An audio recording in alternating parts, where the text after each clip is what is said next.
استاد کودکم 1 ساله و 5 ماهه هست، یعنی شیرخور است. من میتوانم روزه بگیرم؟ اکنون اولا همه شما را برادران عزیز ماه رمضان بسیار نزدیک آمده است. من همه تون تبریک میگم، تهنیت میگم و از الله مهربان دعا میکنم که شما را صبری در این عبادت نصیب کند و شما را توفیق دهد که از این ماه مبارک احترام کنین، عزت این ماه را بجا بیارین و از این ماه روزه گیرین، از فضیلت ها و اجرهای این ماه برخوردار شوید. دیگر اینه که پیش از آنی که این سوال من جواب گویم، به همه مالدارها، پولدارهایی که زکات دهنده هستین و شما مراجعت میکنم که در یگان مقصد خبر کتابی نآمده است که زکات فقط در رمضان باید جدا کرده شود. در تمام سال اگر شما زکات دهین، همه وقت زکات انشاءالله جای خودش میگیرد. برای همین حاضر پیش از همین رمضان آمدن شما زکاتاتون به مردم تقسیم کنین تا که مردم مقصد پیش از روزه یک خرسندی فرا بگیرش، تا مردم مقصد با مبلغ شما رفته یک گفتی همین مردم گوشت و پوست و با یک میده چویده شب بخره بگیره. برای همین شما نیستین که کی دهه آخری رمضان می شود یا کی رمضان می درآید و بعد شما زکاتین. اگر در همین خیال حالتی که مقصد همسایه ها هست، نزدیکات هست، نیاز دارن، حاجت دارن، تو اگر 20 رمضان انتخاب کنی، تو در اینجا بازم آنی که بگوی ثواب میگیرم گناهگار میشه. از این لحاظ شما این کار مقصد پیشتر کنین. علاکه شما میتونید که اگر مثال شما گویم 10,000 سامانی میدادگی باشین، همین 10 نفر دا تقسیم کنین، یعنی 1000 بتین تا یک مقصد همون تا یک گوشتای آردای اون چیزهاش مقصد خرید کرده بتونه. دیگه 50 سومی و 100 سومی دیگه آدم بسیار را گفته تقسیم کنم با اون مبلغی تو مقصد هیچ جای کار این بیچاره بود نمیشود. برای همین حرکت کنین که همون مبلغی که مثال 10,000 باشد 1000 تقسیمش کن، 20,000 باشد 1,500 2,000 تقسیمش کن، تا که همین نفرها مقصد با پرگی دیگر یگان غم، یگان دقت، یگان مشکلات در رمضان فراشون نگیرند. برای این برادر عزیز همین سخنی من که به گوشتان رسید همین را اجرا کنین، الله مهربان پاداش بزرگتان میتن. بسیار دلت نمانده تو باید بگوی در رمضان بتون یک 90% همون را پیش رمضان بته، 10% بعد در رمضان میلش تقسیم کن. اگر چندی من گفتم که ضرورت ندارد که باید زکات فقط در رمضان تقسیم شود. حاضر مردم که نیاز داره برای نیازی مردم را برانید. انشاءالله از رمضان دم دیده در همین خیال حالت شما ثوابی بیشتر میگیرید. این خواهری که ما را سوال دادن در شریعت برای نفرهایی که حامله دار هستند، مثال بگوییم که انا قوت روزه گرفتن ندارند، دیدن که زن حامله دار در بسیاری بیماری ها مبتلا هست، الله برای اینا رخصت داده است که فرزند تولد کنند، بعد روزهایی که مقصد انا گویم از نفاس پاک شدن میتونن که بعد روزه را در یک روز قضا میگیرن، همون 30 روز روزه میگیره. همچنان خواهرایی که کودکای میده دارین شیرخور هستند، یعنی یگان اگر هست مادرایی که شیر نمیتن، یعنی با همین شیرهایی که امروز در مغازین ها میفروشن با همین مقصد فرزندان را شیر میتن، اونها در گردنشون فرضه که روزه شون گیرن. لیکن مادرایی که از خودشون شیر میتین و فرزند باید که مقصد در یک روز چند بار شیر میخورد و او شیر از خوردن مادر حاصل میشود، تا مادر غذا نخورد شیر حاصل نمیشود. برای همین برای اینها هم اجازت هست که شما روزه هاتون میخورین و بعد رمضان روزه هاتون انشاءالله قضا میدارین. استاد من عائله‌دار نیستم، میتوانم که مادرم را به حج روان کنم؟ یعنی دادن ما میگد من خود زن ندارم و آیا میتونم مادر به مقصد حج روان کنم؟ البته میتونین شما. اینجا برای آنه که مثال شما زن ندارین یا خواهرایی که مثال صاحبکارن شوهر ندارن، آیا اینها مثال میتونن پدر و مادر حج روان کردن؟ اینجا یگان مانگی نیست، هیچ مانگی نیست. لیکن اینجا یک مسئله است که هرگاهی که شما مالدار شدین فرزندا، حج به گردن شما فرضه، به گردن پدر و مادر تا نه.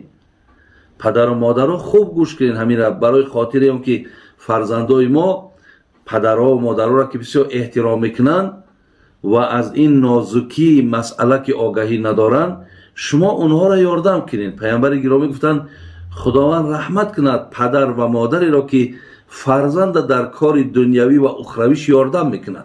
خداوند گفته است رحمتشون کند، خداوند برکتشون تید. برای همین شما فرزند وقتی میخواهد که شما را حج روان کند، شما گیم بچم حج یکی از رکنهای دینه، یعنی فرضه، و شما بچم که مهنت کردین پول یافتین، اول به گردن شما فرضه.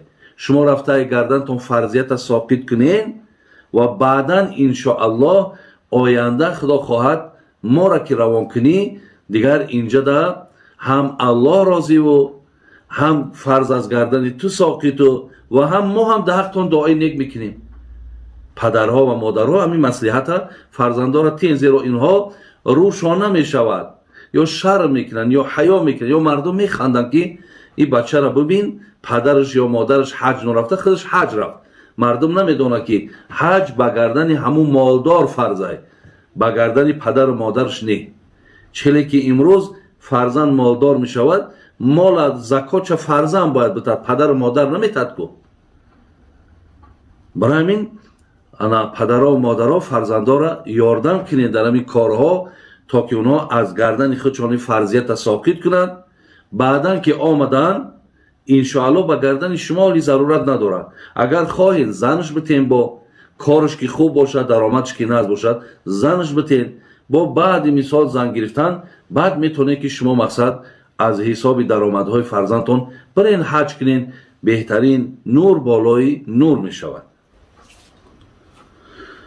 بابای حاجی دادرم 24 ساله است، یک زنی 43 ساله را با زنی گرفته است. پدر و مادرم راضی نیست. 2 سال می شود از خانه برآمده است با همان زن. مادرم بیمار است. آیا دادرم گناهکار می شود و ما با او چگونه معامله کنیم؟ یک برادر 24 ساله یک زنی 43 ساله گرفته است و از حسابی که از مادر نپرسید، از پدر نپرسید، یعنی مصلحت خانوادگی را نگرفت و با او زن از خانه برآمده رفتن. مادر در حالت بیماری هست و مادر او را مقصد دعاهای بد میکند. آیا در همین مسئله مقصد انا شما چی گفتنی دارید؟ من برادران عزیز و خیلی گرامی، در مسئله ای که حاضر برای من سوال شد، در این مسئله هم من هیچگاه به طرف آن جوانی که این کار کرده است، من از پشت او جانبداری کردن نمیتونم. برای زنی خورد گرفتن یا کلان گرفتن در شریعت یگان ممانعتی ندارد، لیکن باید که در مسئله زن گرفتن پدر و مادر حتما آگاه کردن در کار. آگاه کردن در کار. پدر و مادر قطعی نشستن مصلحت کردن در کار. وقتی پدر و مادر از مقدسات باشد، نقش اساس در زندگی ما و شما میبازیدگی باشد، الله مهربان رازگی اونها را رازگی خودش اعلان کرده باشد، خفگی اونها را خفگی خودش اعلان کرده باشد، اونها را برای ما و شما اشاره کرده باشد که جنت شما همین است، برای چی ما در مسئله زندگی ما از اونها مصلحت نگیریم؟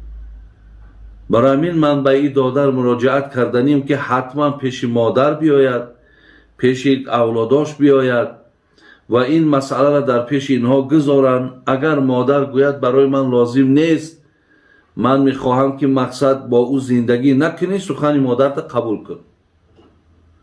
ولی اگر به شرطی که تو مصلحت کردی و برای تو مقصد مصلحت دادن که خیلی با راهاش برای تو نشان دادن، چیزی که کلانترای شما گوید.